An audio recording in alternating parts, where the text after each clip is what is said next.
Olá, meus queridos. Vamos concluir, as obrigações solidárias. E aí nós vamos lá para o artigo 283, que o Código traz uma situação muito peculiar para a gente. E aí ele diz o seguinte: o devedor que satisfez a dívida por inteiro tem direito a exigir de cada um dos codevedores a sua cota, dividindo-se igualmente por todos a do insolvente, se o houver, presumindo-se iguais no débito as partes de todos os codevedores. Bom, o que eu sempre digo quando a gente fala de solidariedade?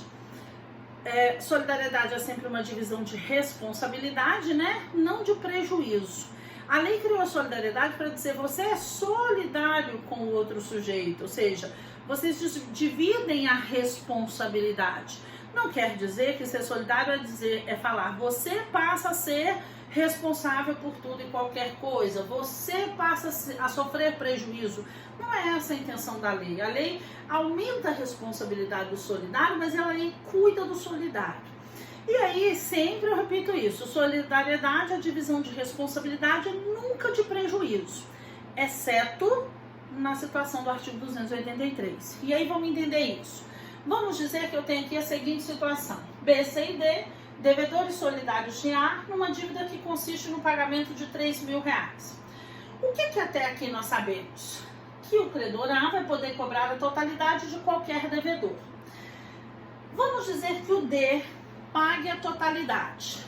Se ele pagar a totalidade, qual a consequência?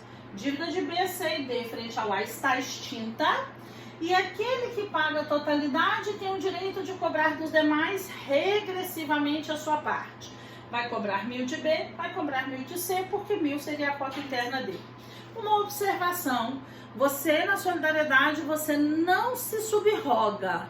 Você na solidariedade, você tem direito de regresso. Direito de regresso é o direito de ir atrás para cobrar de quem lhe deve. Direito à subrogação é substituir o credor. Não há na solidariedade subrogação.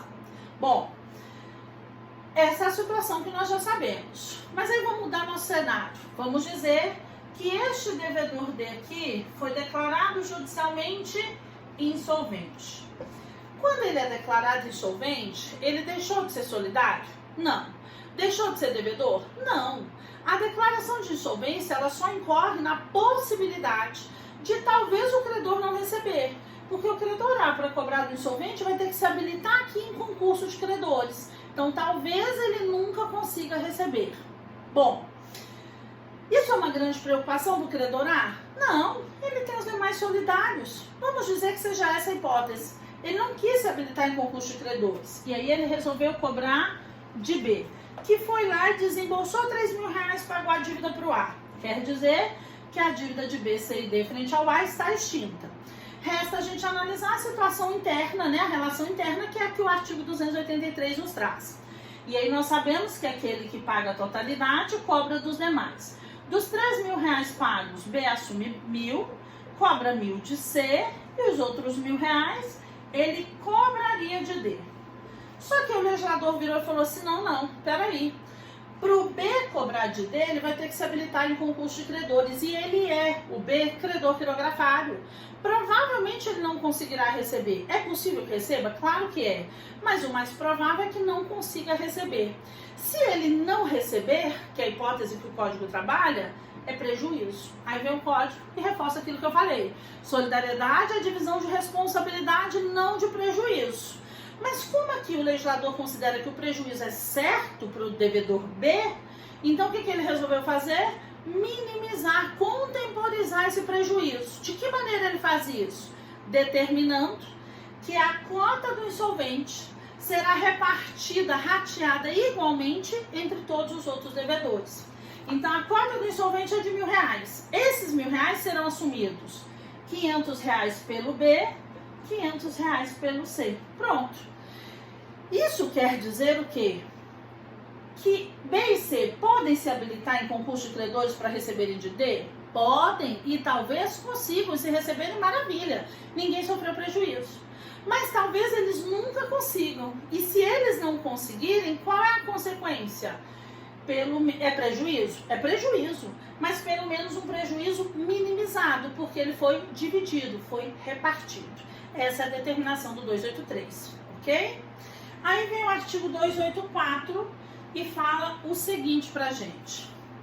No caso de rateio entre os codevedores, contribuirão também os exonerados da solidariedade pelo credor, pela parte que na obrigação incumbia ao insolvente. Então vamos entender isso.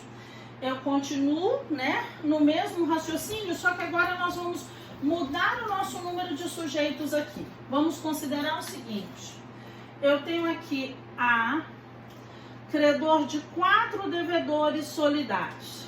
B, C, D e E.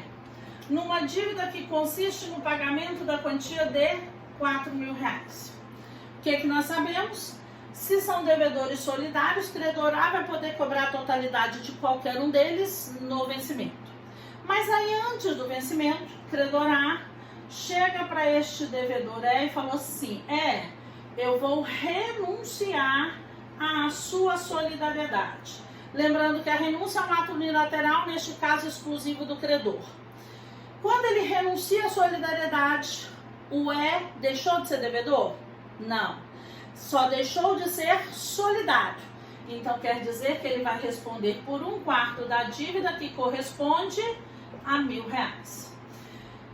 B, C e D continuam solidários? Continuam. Vão responder pela totalidade da dívida. Só que agora a totalidade passou a ser para eles de R$3.000, por conta da cota do renunciado.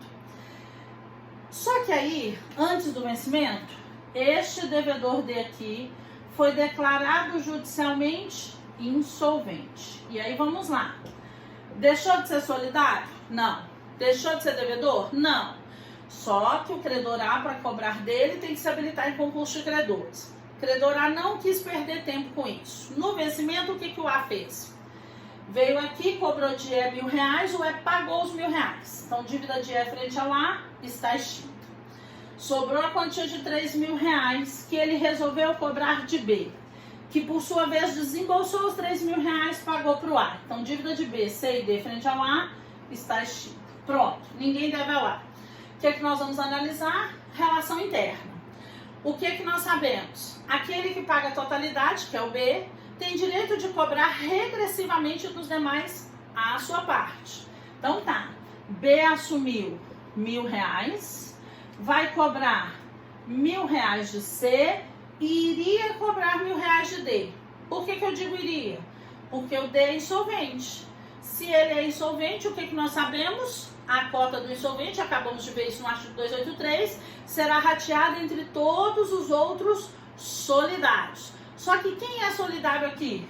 B e C, que vão repartir a cota do insolvente. Aí vem o legislador e fala, não, peraí. Solidariedade é a divisão de responsabilidade e não de prejuízo. Já que nessa hipótese de ter um devedor solidário insolvente é prejuízo certo, então vamos minimizar, contemporizar o prejuízo. O que ele considera razoável para contemporizar o prejuízo? Aí ele vem em 284 e fala, a cota do insolvente será rateada entre todos os outros solidários e também com aquele que obteve renúncia da solidariedade. Olha que louco, porque o Código Civil, quando ele diz que teve renúncia da solidariedade, ele diz que a cota desse fica distinta das dos demais, é concurso partiunt. Aqui, para evitar prejuízo para o solidário, o que ele falou? Eu não estou nem aí com esse concurso partiunt. Eu não quero que o solidário fique em prejuízo, ou se ficar em prejuízo, que seja o máximo contemporizado. Então, os R$1.000 de D serão rateados da seguinte maneira. O B assume 1/3 desses R$1.000, 333. O C assume 333. E o E, que obteve renúncia, assume 333. Essa é a forma de onerar menos o solidário que pagou a totalidade da dívida. Ok? Aí nós vamos lá para o artigo 285, que fala o seguinte pra gente. Se a dívida solidária interessar exclusivamente a um dos devedores, responderá este por toda ela para com aquele que pagar. Então vamos compreender isso. O legislador no artigo ele está falando se a dívida solidária interessar exclusivamente. É claro que o interesse aí não decorre do aspecto subjetivo. Eu gosto da dívida, eu quero a dívida. Não se trata dessa análise. Ninguém gosta de ter dívida, né? Mas o interesse aí decorre da utilização da coisa. E aí vamos entender isso. Vou colocar duas situações aqui para vocês. Na situação 1, o A é credor de dois devedores solidários, B e C, numa dívida que consiste no pagamento de R$5.000. Na situação 2, eu tenho que o A é credor de dois devedores solidários, B e F, sendo que F é um fiador, numa dívida que consiste no pagamento de R$5.000. Vejam que as situações são similares. Vamos lá para a situação 1. Na situação 1, B e C fizeram um empréstimo com A, um contrato de mútuo no valor de R$5.000. Quer dizer que aqui a dívida interessa aos dois devedores, porque os dois usufruíram dos R$5.000. Deu-se o vencimento. Vamos dizer que quem pagou foi o devedor C, pagou R$5.000 ao A. Então, dívida de B e C frente ao A está extinta. O que nós sabemos? Aquele que paga a totalidade tem o direito de cobrar regressivamente dos demais. Qual é o valor que ele vai cobrar de B? R$2.500, a metade. Por que 2.500? Porque são dois devedores, vão ratear igualmente. Situação 2. Existe um débito de R$5.000. B e F são solidários, sendo que o F é fiador. O A resolveu cobrar de F, F foi lá e desembolsou R$5.000. Dívida de B e F frente ao A está extinta. Só que nós sabemos que aquele que paga a totalidade tem o direito de cobrar regressivamente dos demais. Qual é o valor que ele vai cobrar de B? Ele vai cobrar de B R$5.000. Nossa, por que a totalidade, não só uma parte? Porque aqui a dívida interessa exclusivamente ao B. O fiador ele é um mero garantidor. Se isso aqui, por exemplo, é um débito decorrente de um contrato de locação, quem é que usufruiu do imóvel? O B. Se isso aqui é um empréstimo, um contrato de mútuo, quem é que usufruiu do empréstimo? O B. O fiador é um mero garantidor. Então, a dívida interessa exclusivamente a ele. Por isso que no regresso, o fiador vai cobrar os R$5.000. A totalidade, não uma parte. Ok? Então, meus queridos, isso é o que a gente tinha que ver sobre solidariedade, tá? Espero que tenha ficado claro para todos vocês, tá bom? Beijo grande, saudade de todos.